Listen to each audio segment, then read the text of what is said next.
O Vida de Jornalista tem o selo da Rádio Guarda-Chuva. Jornalismo para quem gosta de ouvir.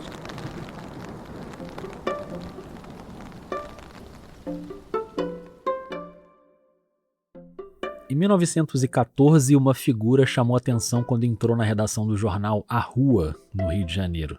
Vestia um terno escuro, uma gravata apertada e um chapéu de feltro e tinha um cigarro nos dedos. Até aí nada demais, porque era assim que muitos homens se vestiam naquela época nas redações. Só que ali não era um homem, era uma mulher. Na verdade, uma adolescente de 16 anos. De cabelos curtos, personalidade forte, ela estava ali para pedir um emprego como repórter. E isso era mais incomum ainda, porque no começo do século XX o papel das mulheres no jornalismo geralmente se limitava a escrever colunas com poesias, folhetins, crônicas, mas ela queria ser repórter. E foi. Eugênia Álvaro Moreira ainda se chamava Eugênia Brandão quando foi contratada pelo jornal A Rua. Ela nasceu em Juiz de Fora, em Minas Gerais, em 1898. E aos 12 anos, com a morte do pai, se mudou para o Rio com a mãe. Eugênia foi autodidata e aprendeu a ler e escrever em português e francês com a ajuda de jornais, livros e dicionários. Os primeiros empregos no centro do Rio não tinham nada a ver com jornalismo. Ela trabalhou como vendedora numa loja de roupas e depois como atendente na livraria Freitas Bastos, no Largo da Carioca. Ali ela pegou gosto pela literatura, pelo teatro e pela boemia. Mesmo ainda muito jovem, ela já circulava pela noite carioca, sempre naquele estilo de terno, gravata e chapéu. Quando ela começou a trabalhar no jornal A Rua, a simples presença na redação já causou espanto. Era tão incomum uma mulher nessa função que tinha até um termo específico, reportisa. Você já tinha ouvido falar nisso? Ela rapidamente ganhou prestígio, mas pouquíssimo tempo depois, menos de um ano, veio uma surpresa para os leitores. O jornal anunciou que a reportisa estava se aposentando prematuramente do jornalismo porque decidiu ir para um internato de moças, o Asilo Bom Pastor. A chamada em destaque na página principal dizia assim: "Uma alegria que se enclausura, da vida intensa da reportagem para o misticismo da cela. Por que é que ela partiu?"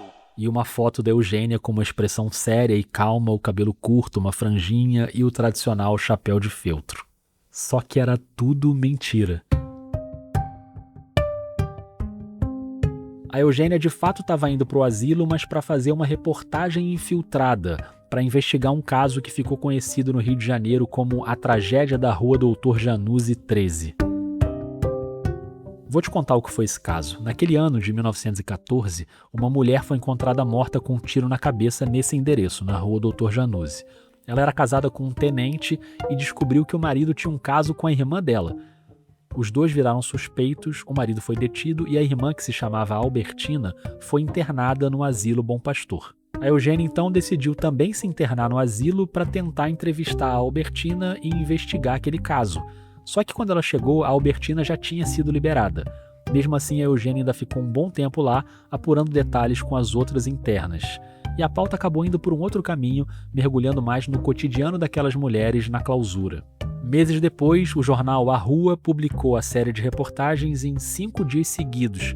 Foi um sucesso absoluto e a Eugênia, mesmo muito jovem, passou a ser conhecida como a primeira mulher repórter do Brasil.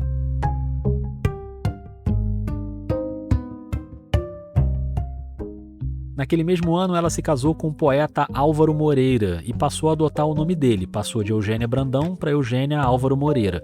Eles tiveram 8 filhos e o envolvimento dela com as artes foi marcante. Ela participou ao lado do marido da Semana de Arte Moderna em 1922.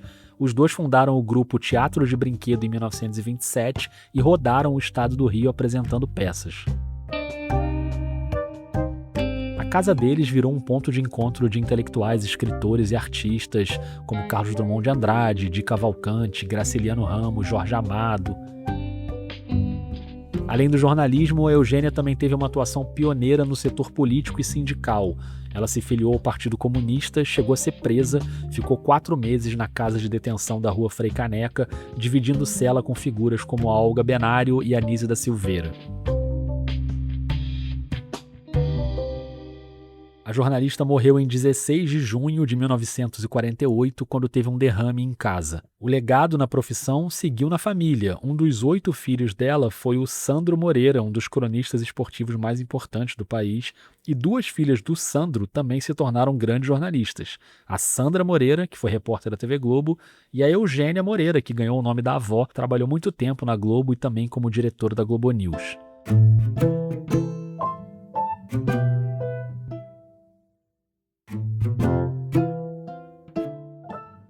Pronto, agora você já sabe a história de uma pioneira da reportagem no Brasil que quebrou um monte de barreiras no jornalismo, nas artes e na política.